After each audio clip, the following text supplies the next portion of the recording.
Laika! Are you stark raving mad? It was Laika!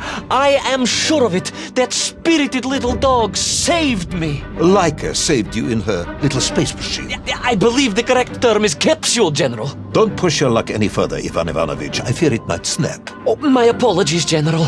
In my excitement to explain what I discovered on the far side of the Metagalacticus Interiorus, I got carried away. And it happened like this.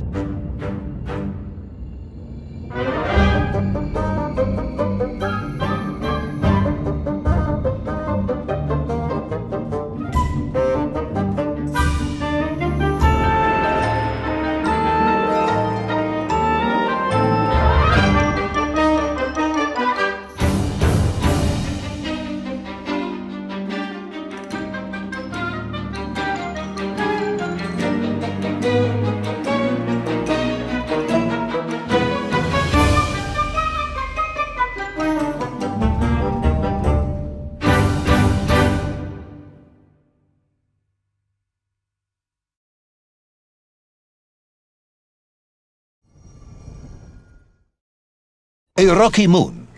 It's the center of the Earth. The source of all creation, General.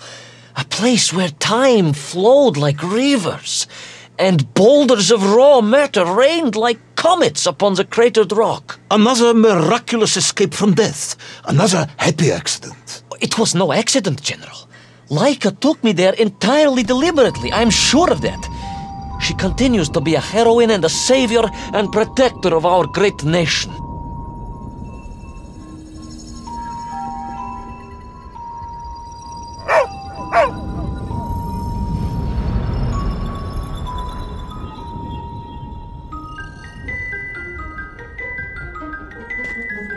Laika died in orbit. No, General, she did not.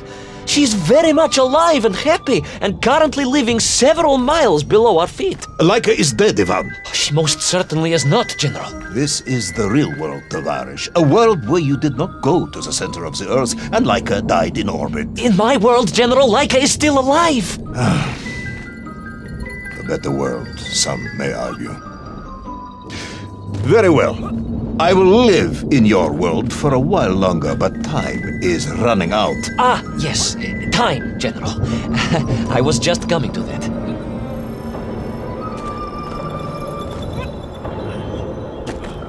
There in the distance it stood, enveloped in a mighty time storm. The world clock, General. The beating heart of all history. The Axis Mundi, the pillar of the world. Not enough to conquer Russia by drilling back to the surface with his magical mind-controlling atomic radio set then. No, General. You see, what if he could fuse little Orpheus directly with the world clock? Then his message would radiate with every tick and every talk. He would not simply be the Tsar. He would be the Tsar of all time, the eternal tyrant. The literal incarnation of everything our glorious revolution stood to overthrow.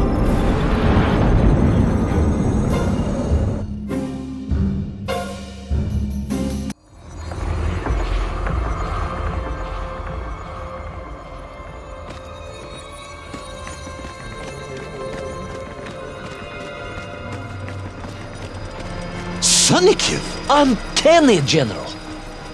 But it was somehow different. I felt no cold. The waves were motionless. Indeed, it was as if I had stepped free of those rivers of time and stood on entirely motionless ground.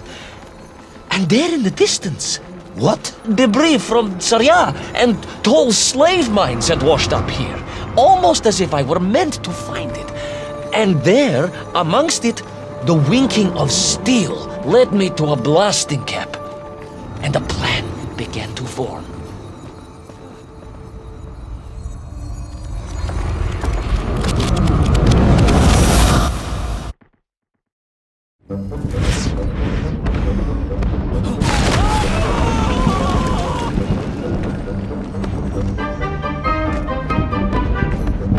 The terrain was ferocious. Explosive eruptions of fire and heat. thunderous emissions, and lethal gases. Much like your cousin Pavel, perhaps, as a result of consuming all of those stolen eggs. Aha! General, you have been listening after all!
Agartha again? But why? You are stalling, comrade. The clock is ticking. Tick-tock, tick-tock! Of course! In a flash of inspiration, I understood. It was all wrong, you see, General. That we can agree on. We should never have gone to the center, because without little Orpheus, Toll could not have become the tyrant he had. The rocket drill was his means to reach the world clock, but it was little Orpheus that enabled him. And the time itself, the world clock itself, was determined to make matters right. With a little help from you, of course. Merely a simple pawn in a game played upon a cosmic scale, General. But a pawn who understood that he was being given a second chance to grab a chunk of the explosive resin that wondrous city was built upon.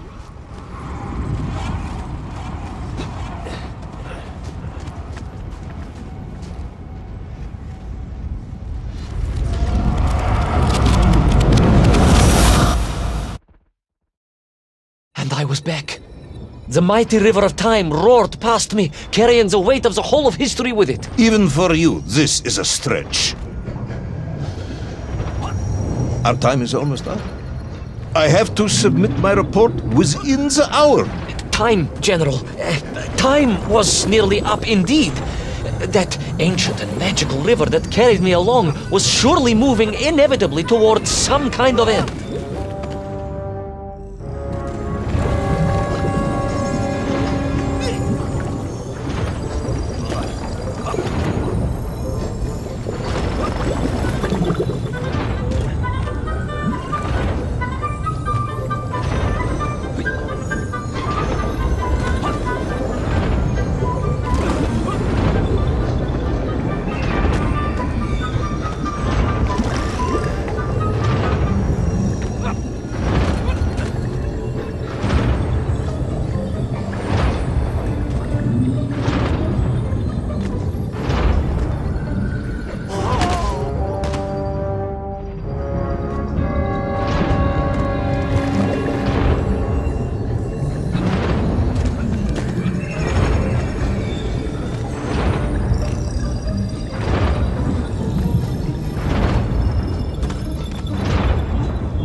Enough.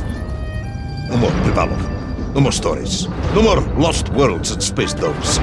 I'm full of it. It is nearly midnight, and you have not given me the adequate explanation for the whereabouts of little Orpheus and the atomic bomb.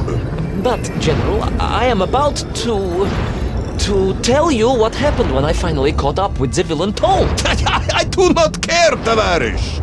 I simply do not care. You have worn me down, and it is time to call a halt to this. I bear you no malice, comrade. In many ways, I admire you, but time is running out.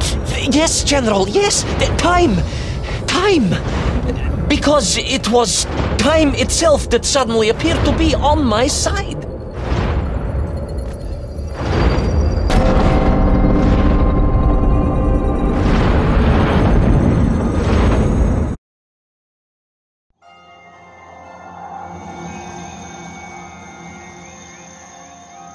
Perhaps the world clock was so impressed with your egg-wearing antics it decided to return you to Plutonia for a second attempt.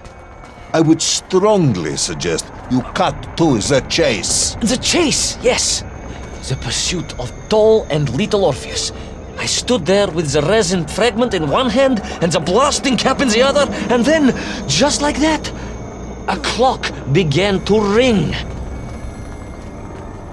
The world clock? No, General, an alarm clock. My Slava alarm clock, in fact, given to me by Auntie Marsha. The one who married the beef investigator. The very same. And the moment I saw that clock, I knew what I had to do.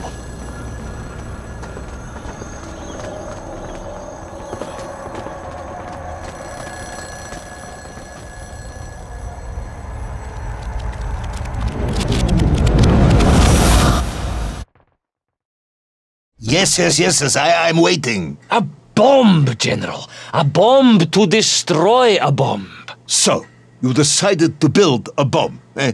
A bomb to destroy little Orpheus. It was a simple plan, really, General. Yes, you are very fond of your simple plans.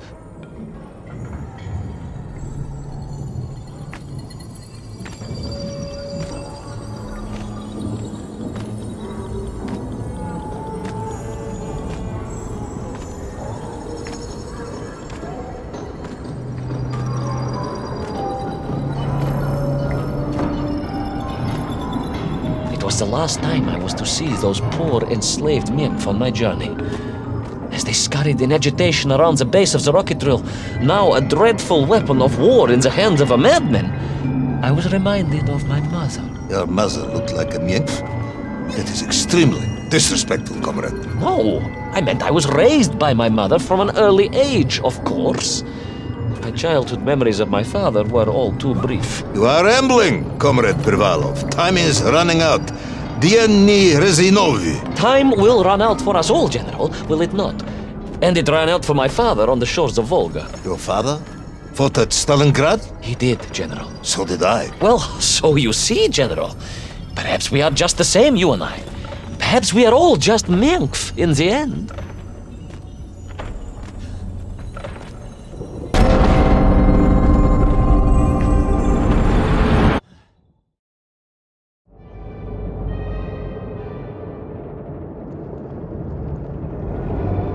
What possible use in the construction of a bomb could be found in the belly of a giant whale? Were you perhaps planning on using a worm as a fuse? That would be ridiculous, General. I would hate to undermine your otherwise entirely plausible account.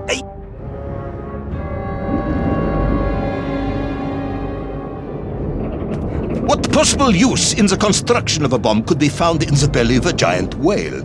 Were you perhaps planning on using a worm as a fuse? That would be ridiculous, General. I would hate to undermine your otherwise entirely plausible account. You forget, General. The belly of the beast was full of shipwrecks. And on one of them, I was bound to find what I was looking for. Fuse wire.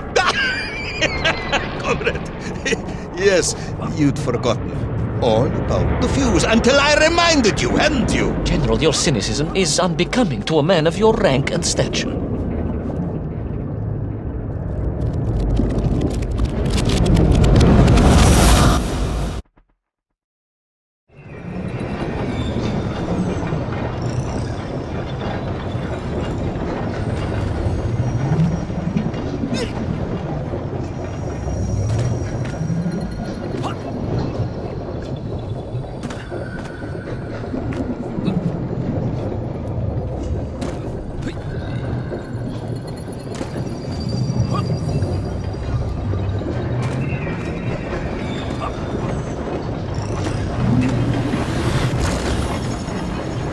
The clock was now ticking, General. Literally.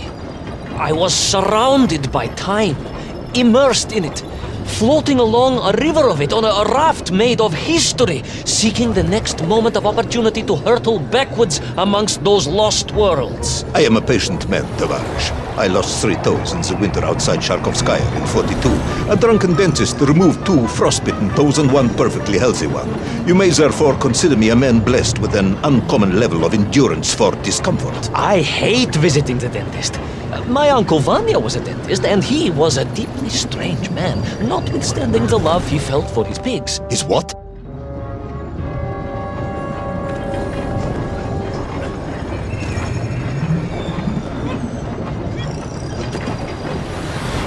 The clock was now ticking, General. Literally. I was surrounded by time, immersed in it, floating along a river of it on a raft made of history, seeking the next moment of opportunity to hurtle backwards amongst those lost worlds. I am a patient man, Tavarish. I lost 3 toes in the winter outside Sharkovskaya in 42. A drunken dentist removed 2 frostbitten toes and 1 perfectly healthy one. You may therefore consider me a man blessed with an uncommon level of endurance for discomfort. I hate visiting the dentist. My uncle Vanya was a dentist, and he was a deeply strange man, notwithstanding the love he felt for his pigs. His what? He was a pig dentist, General. He always claimed that the human mouth presented an insufficient challenge. Let me challenge you, comrade. You will tell me what happened to little Orpheus. My patience is exhausted. I am done. But we are nearly there, General. The world clock was shortly to strike again and transport me... Well, who could guess where?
And so to the ocean floor, and that strange submerged city, and those poor lost vessels. To find a shell case to hold all of my scavenged ingredients, the last piece I needed to construct my bomb. Ah, yes, I have been waiting for this. General? I'm Ivan Ivanovich. Whilst you have rambled on and on about it, I have simply bided mine. I am a patient man, as I have said. Yes, I don't feel I paid enough attention to the story about your toes. Do you have specially made shoes? Enough!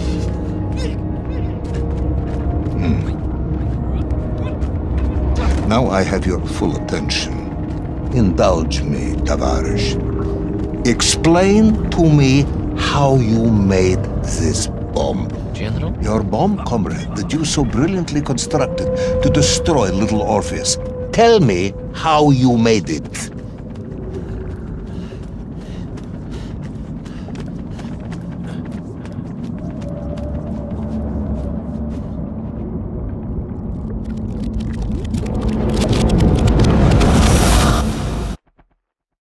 Well,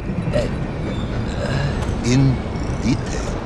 The type of detail that should present no problem to a man who is actually capable of building a bomb, which I suspect would be an entirely different man to one who cheated on his entrance exams for the cosmonaut program.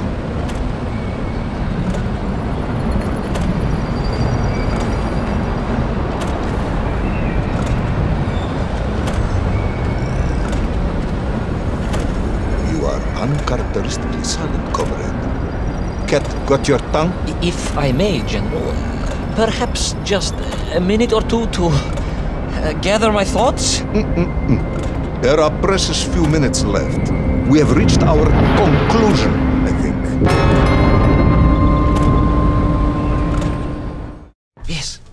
Yes, we have, General. I gazed up at the world clock and knew I had arrived at my destination.